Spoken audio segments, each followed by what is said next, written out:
Happy New Year. I hope you and your families are all safe and well, and you had a lovely Christmas. So the leadership team and the committee asked me, because it's the first meeting of the year, to share an EdCo slot about resolutions. But before we get into it, I'm going to throw a bombshell in there, which is I think that resolutions, New Year's resolutions, are pointless. They're pointless if there isn't a reason behind it. So what I'm going to share with you in the next 4 minutes is in 3 sections. The guys have kindly lowered down the flip chart so it's my size. So if you can't see it, stand up. So it's in 3 parts.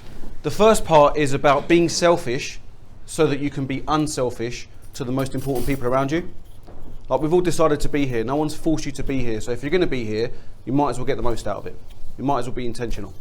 And so this is the part about being selfish. So before you think about any goals or any, what do I want to get from BNI this year, after looking at how BNI worked for you last year, the first question you've got to ask yourself, and find yourself a little bit of blank space or the EdCo slot section or the back of your sheets to make some notes.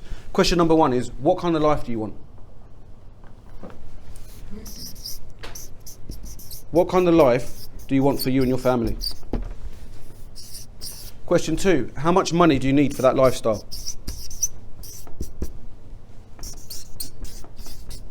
If you can't see that, sorry, I'll just hold it up. How much money do you need for that lifestyle? For me, that comes in 3 parts. Part 1 is necessary bills and expenses that we all have. Part 2 is the luxury side. How many holidays do you want to have? What kind of lifestyle do you want to live? What car do you want to drive? That kind of stuff. And part 3 is investments. So again, in my opinion, we should be planning for tomorrow, but living for today. So how much money do you need? Number 3, what numbers does your business have to do for you to be able to take that much money out of the business to live the life that you want? And then question 4 is, where does BNI come in? What kind of life do you want for you and your family? How much money do you need for that lifestyle? What numbers does your business have to do to be able to take that money out? And where does BNI come in? That leads us on to part 2. So for example, let's just say you wanted to get 50 grand from BNI in the next 12 months.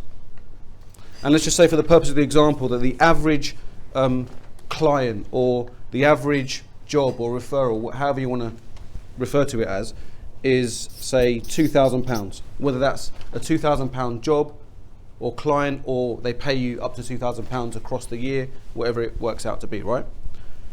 So now we need to identify how many clients do we need from referrals from BNI to get 50 grand. At 2 grand each is 25 clients. Just for the purpose of the example, obviously feel free to put your own numbers in there.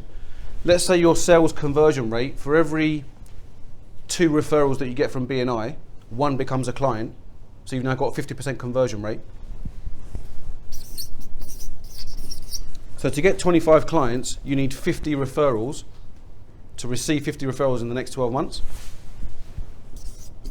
And we meet 50 weeks in a year. So that's an average of receiving 1 referral per week. So now you're being selfish in terms of what you want. You then move on to part 3, which is, what are you willing to do?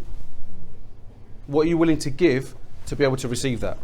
So if you want to receive an average of 1 referral per week, you should be looking to give at least double that. Be in a position where you feel like you're giving a lot more than you're taking. So number of referrals, you want to be giving 2 per week. How many one-to-ones are you willing to do? That's where you really find out about people and are able to refer more and receive more referrals as well. As an example, 1 a week. How many visitors are you going to bring or commit to inviting consistently? It's a numbers game like everything else. How many testimonials are you going to give? Which might not seem like a big deal to you, but it might be one of the best things that happens for a fellow BNI member that month. That's the end of my time. I hope you found that useful. If you haven't, complaints to Charlie. Thank you very much for listening. I'm George from GFS. No confusions. Back to you, Chunky.